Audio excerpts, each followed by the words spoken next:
14 fights on this weekend's UFC card, which will be taking place in Louisville at the KFC Yum Center.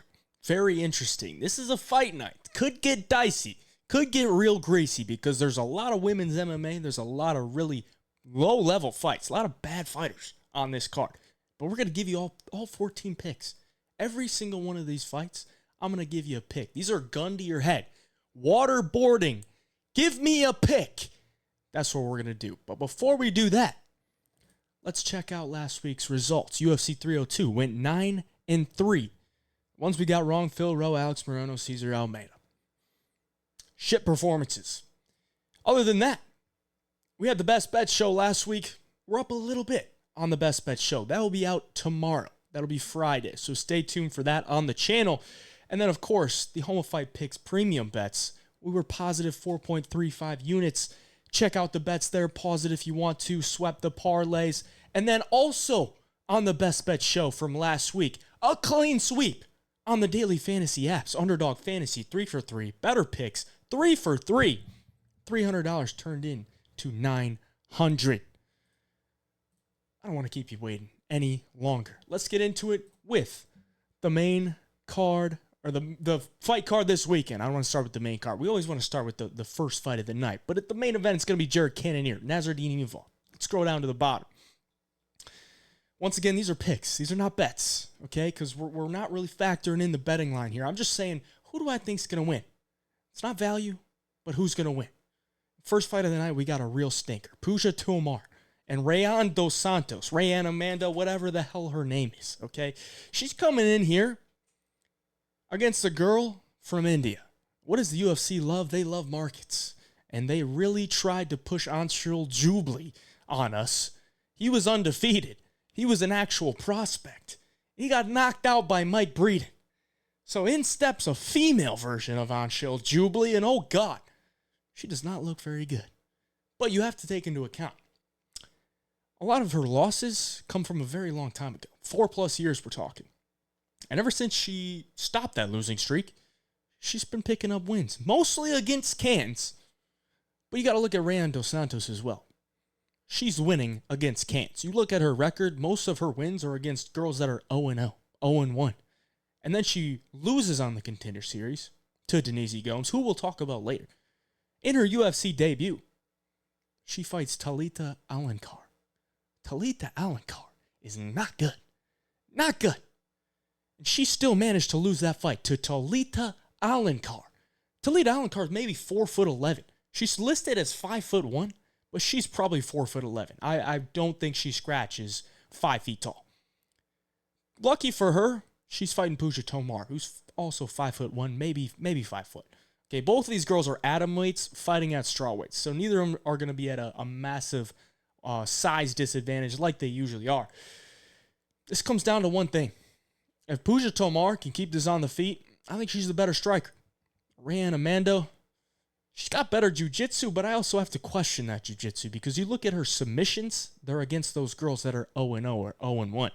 And from what we've seen on the Contender Series and in the UFC, she's not getting fights to the ground, and she is not really using those submission skills. So I'm going to go with the Indian here. Crazy as it is, I'm going to go with the Indian because this is women's MMA. And usually, they don't have very good wrestling. Now, if they get it there, they usually got some decent jiu-jitsu. If this fight's on the feet, I want Puja Tomar. She's an aggressive striker, and I think the UFC would love to see her win. I'll take her for a pick. We move on. Cody Stamann, Taylor Lapilus. You know, Taylor Lapilus is a fighter I like. I like this guy. You know, he's technical.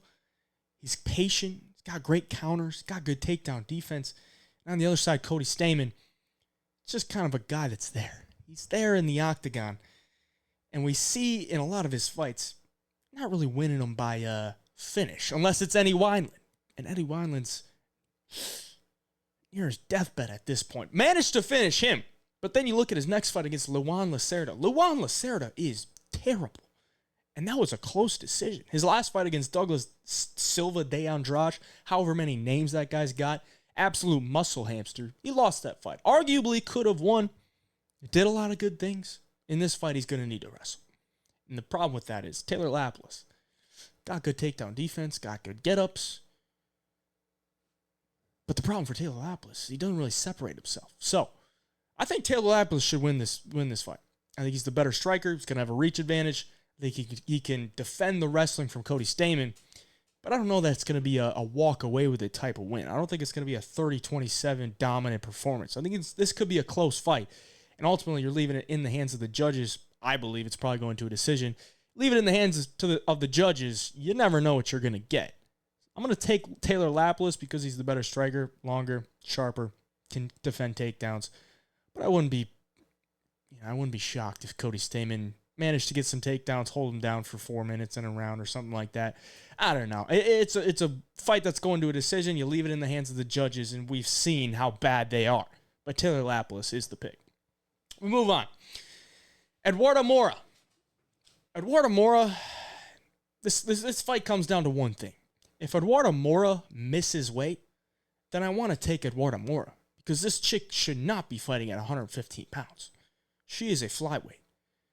She's going up against Denise Gomes, who has terrible takedown defense. But she does have a decent scrambling game, and she's going to have her outmatched on the feet. I think Denise Gomes cracks, but we're talking women's MMA in the lowest weight class in the UFC. Can we really depend on a knockout from a strawweight? Probably not. But there is one thing she has on her side. It's experience in this spot, because Eduardo Moura fought absolute cans. Contender Series, absolute can. First fight in the UFC, absolute can. She looks dominant as hell. She's getting Denise, who's actually tested in the UFC. Her last fight was Angela Hill. Angela Hill's a top 10 strawweight in the world right now. She lost that fight, but that's good experience. She's also beaten Jauregui. She beat Bruna Brazil. Two girls that are pretty dang good. So I think the experience is on her side. If she can stay off of her back in this spot, she has a very good chance to win. And I'm going to leave this pick up to one thing. If Eduardo Moura makes weight, give me Denise Gomes. If she misses weight, give me Eduardo Moura. Because if she misses weight, she's going in there with a massive size advantage added on with those 2 to 3 extra pounds that she's not going to cut. And then that also helps her cardio. And a spot like this, I think her cardio could fail her because she doesn't have a lot of experience after past round 1 or 2. That's where Denise Gomes can take over. So I'm leaving it up to that. Weigh-ins are tomorrow. I'm giving this video out Thursday night. So I'll leave it up to that. She misses weight, give me Moura. If she makes weight, give me Denise Gomes. Moving on. We got John Castaneda, Daniel Marcos. Very interesting fight here. Daniel Marcos, I would believe, has a striking edge. I would believe has good enough takedown defense to not be flat on his back for the entire fight. On the flip side, John Castaneda has a lot more experience, a lot better wrestling, and maybe mixes in his game a little bit more complete. Now, Castaneda, he likes to switch his stances. Daniel Marcos, mainly an orthodox type of fighter. If Marcos comes out here and he's an aggressive striker, I think he wins this fight pretty easily. Maybe gets a finish. I don't know that he does that. Like in a lot of fights, he seems a little bit timid. Now, David Grant gave him a lot of problems, and I thought David Grant won that fight. Here we are. He won that fight, and he's taking on Castaneda, who's 4-1 in his last 5. Those wins, pretty decent, but he struggles with guys that'll pressure him and put out a ton of volume. And if Marcos has any type of brain, he comes out with that game plan, pressure him, and just throw a lot of volume, a lot of kicks up the middle, mix in those knees, throw the leg kicks, and let your hands go, and you should be able to walk away with this one. Give me Daniel Marcos for a pick. We move on. Brad Katona, Jesse Butler. Brad Katona, not good. Not really that good. You're a professional fighter at the highest level. You need to be able to finish fights. Does he just have straight-up pillows for hands or what? Because if he doesn't, maybe he could knock out Jesse Butler. Because Jesse Butler got sent to the shadow realm by Jim Miller. But Jim Miller's a 155er. Jesse Butler's going down to 135. He's going to be a massive dude in there. Compared to Brad Katona, who's borderline a midget at this point and not very dangerous. So Brad Katona could be at a very big disadvantage if it comes to, if this fight's at range, if he tries to take him down, and Jesse Butler is just a lot bigger and able to weigh on him a little bit. I don't know. I think Brad Katona has the skills, much better skills than Jesse Butler at this point. Jesse Butler's super sloppy on the ground, gives up a ton of positions on the ground. Even if he's in a dominant position, he'll just slip off the back, and then Brad Katona gets back on top, does his work there, and his striking just really isn't that good. It's powerful at times, but I don't know how to weigh that when he's fighting lower-level guys on the regional scene. So I think Brad Katona, good chin, good cardio, good skills overall. He should win this fight. Give me Brad Katona. We move on. Andrea Lee, Montana De La Rosa. Now, Montana De La Rosa has always been dead to me since she fought J.J. Aldrich because she really did nothing in that fight and just cruised to a decision loss. 30-27. Wasn't even close. Didn't even try to mix up the game plan. And her game plan in this fight should be go for takedowns. And that was her game plan last fight. That should have been her game plan last fight. So can I trust her to go into this fight with the same game plan of get takedowns? Or does she go into the game plan that she had last fight and just stand there and, spar with J.J. Aldrich? I don't know. I don't know what this chick's going to do. On the other side, we have Andrea Lee. 4-fight loss streak, but it's a pretty good competition. Natalia Silva, Rana Maverick, Macy Barber, Viviane Araujo. Good girls. Very, very solid girls. Andrea Lee is a lot older. She's going to have a striking edge, but I don't think it's really going to be anything crazy. Like, it's a very slight striking edge. Like, her boxing's a little bit crisper. She just doesn't have any power on there. If she can get into a groove on the feet, then I think she should win this fight. And I think her own offensive wrestling could actually help her here, too. Her defensive grappling is gotten a little bit better over the years. But Montana De La Rosa just doesn't do it for me, man. Like, she just never really looks that good to me. Just never does. Never looks like she really wants it. Andrea Lee, most of the time, looks like she wants it. Sometimes she goes out there and she's just so much worse than her opponent, like a Natalia Silva, and you could want it all you want, but she's just never going to win that fight. I'm going to take Andrea Lee for the pick because I think this is a matchup that she's already beat Montana De La Rosa. I think she could go out there and beat her again, so I'll take Andrea Lee. Charles Radtke, Carlos Prates. Charles Radtke fighting in the month of June. Gay Pride Month. Charles Radtke fighting Gay Pride Month. This guy's going to have a fire lit under his ass, and he's going to want to finish some dudes. And last time out against Gilbert Urbina, let out a left hook from hell. Absolutely looked sharp with the hands. Here he goes against Carlos Prates. Prates, damn good prospect. A guy after the Contender Series, I thought this guy was going to be an absolute stud. Then we saw him against Trevin Giles. He didn't really look that good against Trevin Giles. Trevin Giles was doing whatever he wanted to him. And then Carlos Prates just lands one shot and it's over. But Trevin Giles pretty damn chinny. Charles Radtke, I think he could probably take the shots from Prates unless Prates is just an absolute, NyQuil in his hands. I think he could take the shots. I think if Radtke can continue to move forward, close the range, maybe even mix in some wrestling, some grappling, if he comes in there with that game plan, be aggressive. You got to close the distance. He can win this fight. I think he's stronger in the clinch. I think his wrestling and his jiu-jitsu game is going to be a little bit better than Carlos Prates because Carlos Prates wants to be at range. He wants to be able to pick his shots. And he wants to be able to set you up with stuff. But if Radtke's just in the pocket, constant pressure, Prates is not going to be able to find those reads. So I'm going to trust that Charles Radtke comes into this fight with that game plan because what other game plan could he go in there with? Does he really think he's going to be able to stand at kickboxing range and beat this guy? I would hope not. If he has any type of IQ, you're not going to win that fight. So if he comes in there with an aggressive game plan, I think he wins this fight. Give me Charles Radtke for the pick. Thiago Moises, Ludovic Klein. Hate this fight for a pick perspective because there's ups and downs on both sides. But I love the fight to watch because it's an even matchup. Ludovic Klein, really his only good win to me is Ignacio Bahamondes. That's his only good win. Actually, no, I take that back. Mason Jones, great win as well. Great win as well. But Thiago Moises, been around for a long time. Been in the UFC since he was 23. This guy's 29. Feels like he's been around forever. He's fought a lot of good guys. Beneil Dariush, Islam Makhachev, Benoit Saint-Denis. What's the other guy? Joel Alvarez. Those are all guys that he lost to. He fought him, but he lost to him. It really, his only good wins are like Alexander Hernandez, Bobby Green. Decent wins, right? Ludwig Klein, I think he's just going to be super physical in this spot. He's just an absolute unit out there. And Thiago doesn't have the best wrestling, but he has an insane jiu-jitsu game. And if he gets it to the ground, he's going to do some great work there. But, if Mitch Ramirez was able to survive the Thiago Moises grappling, I think Ludwig Klein could probably survive that as well. And on the feet, Southpaw versus Orthodox, Klein being the Southpaw, loves that high head kick, loves that body kick up to the open side. I think he's going to might be open season for Ludwig Klein on the feet. Now, Moises, he fights behind his leg kicks, and he doesn't really let his hands go just because he's not confident there. If he let his hands go, he might look a little bit better in a lot of these fights. But on the feet, I got to give the edge to Klein, and I'm just going to hope that he doesn't get submitted because he's got like 89% takedown defense or something like that. Something crazy. Really solid takedown defense, good offensive takedowns for himself.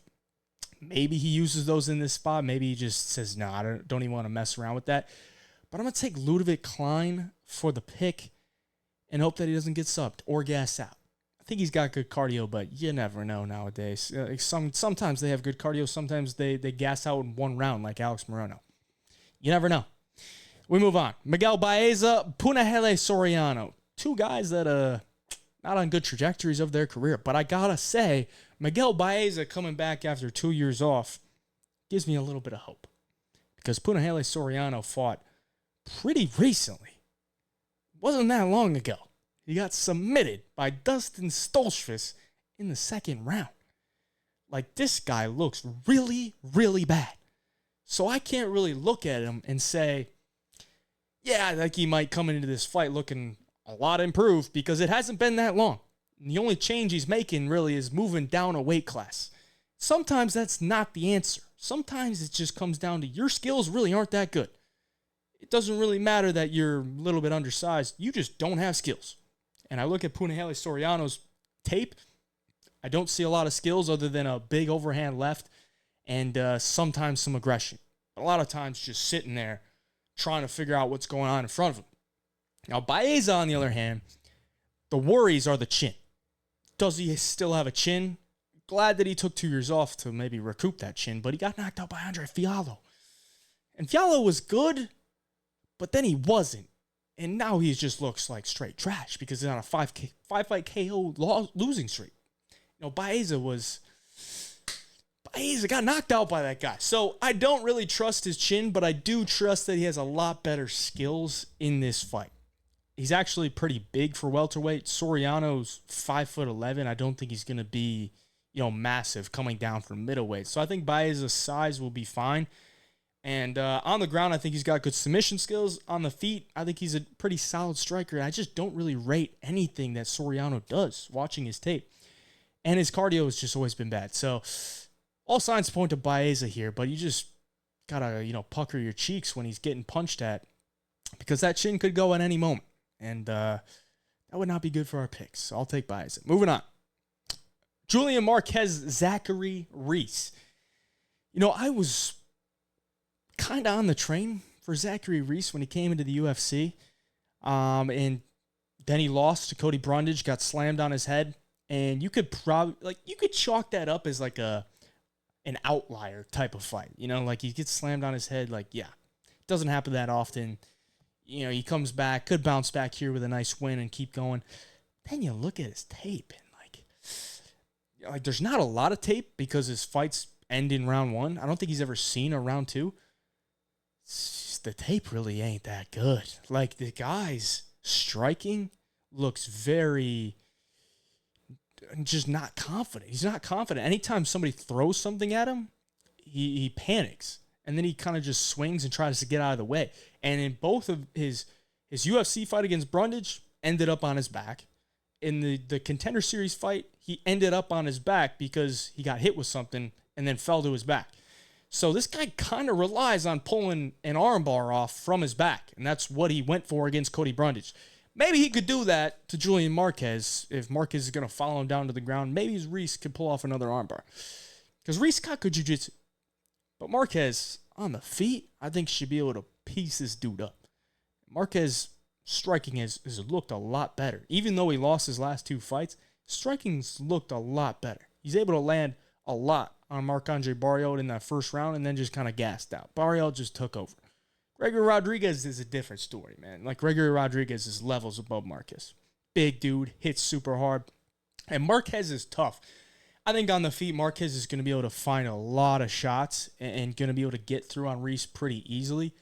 And I think eventually Zachary Reese won't like it. Maybe he gets knocked out first round, but I think Marquez is durable enough to not get knocked out by Reese, and I think he's good enough, maybe smart enough to not go to the ground with him in the first round. And then round 2, we've never seen Zachary Reese in. So I'm going to take Marquez here. I think it's a very solid spot considering the experience that Marquez has compared to Reese. Reese is still 6-1 in his professional career. He's 30. He's not really a big prospect, not like a 22-year-old prospect who's 6-1 and just had one really bad performance. So give me Marquez, and we move on to the fight here between Bruno Ferreira and Dustin Stoltzfus. I already said I don't rate Punahele Soriano, so I can't really rate that performance from Dustin Stoltzfus. But at the same time, I don't think Stoltzfus is super bad. I don't think he's terrible. But that still might not be enough to take him here for a pick against Bruno Ferreira. The only chance I'm giving this guy Stoltzfus in this fight is if he can survive round 1. If he can survive round 1, then he's got a fighting chance, because Bruno Ferreira is kind of round 1 knockout or bust. That's most of his wins, round 1 knockout. So we don't really know what he looks like in rounds 2 or 3. He's an explosive guy, pretty good footwork from the outside, and he's just going to try to land a big left hand. If he misses that, he's going to follow it up with a right hook. Could he do that to Stoltzfus? Sure. But Stoltzfus fairly durable. The only time he's been knocked out was an Abus Magomedov front kick to the chin. Didn't get knocked out by that. Got, thrown backwards from it, and then a couple ground and pound shots, and he was out of there. But, he gets hit sometimes, and he reacts to it a little bit, but I don't know that Bruno Ferreira is going to be able to knock him out clean right away. So that worries me a little bit from Ferreira if he just can't get this guy out of there and then he gasses out going into rounds 2 and 3.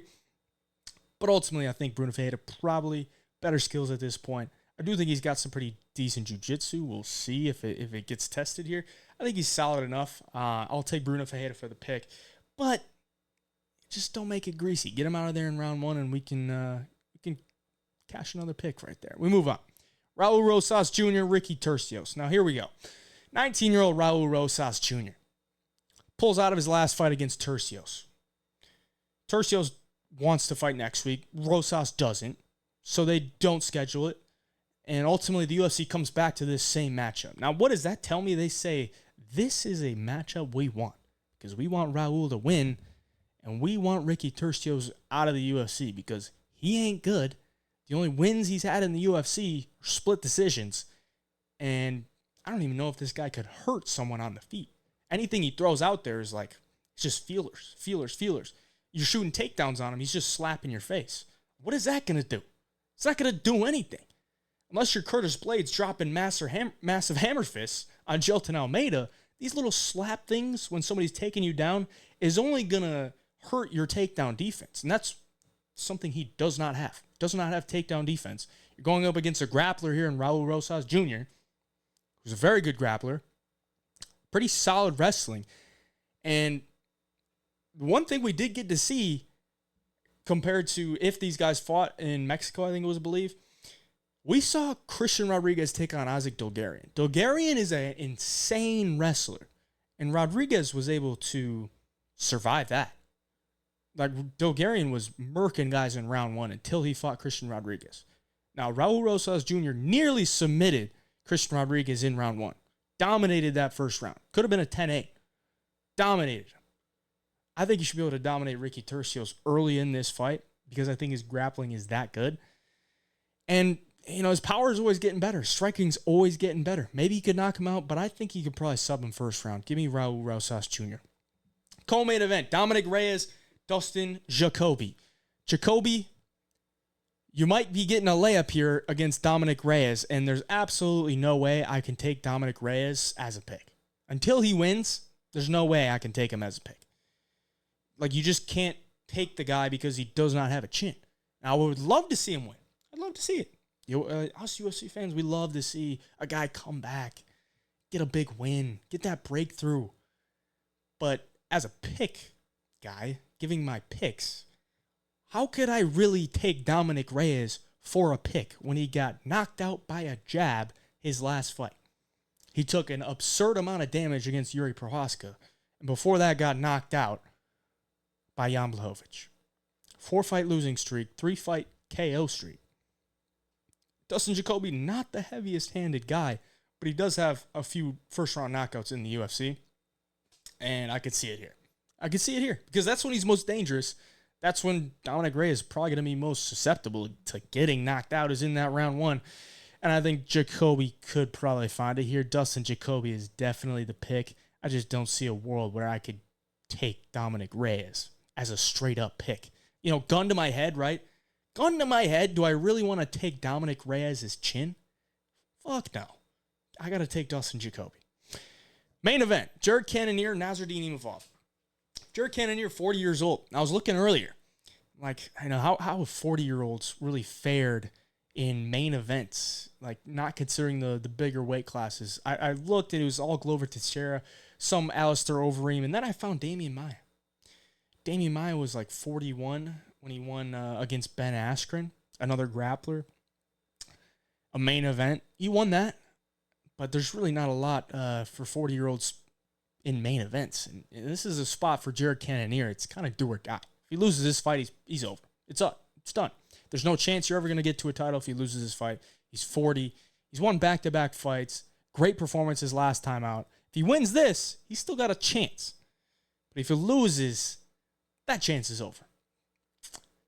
Coming off an injury, torn MCL, I think it was. He says he's fine. He says he's good to go. And he usually looks, I mean, he's always in great shape. I mean, kill a gorilla. This dude's on all the sauce. Looks like he's on all the sauce. I don't think he's on the sauce. He could be, but that's not here nor there. But Nasruddin Imavov never really done it for me.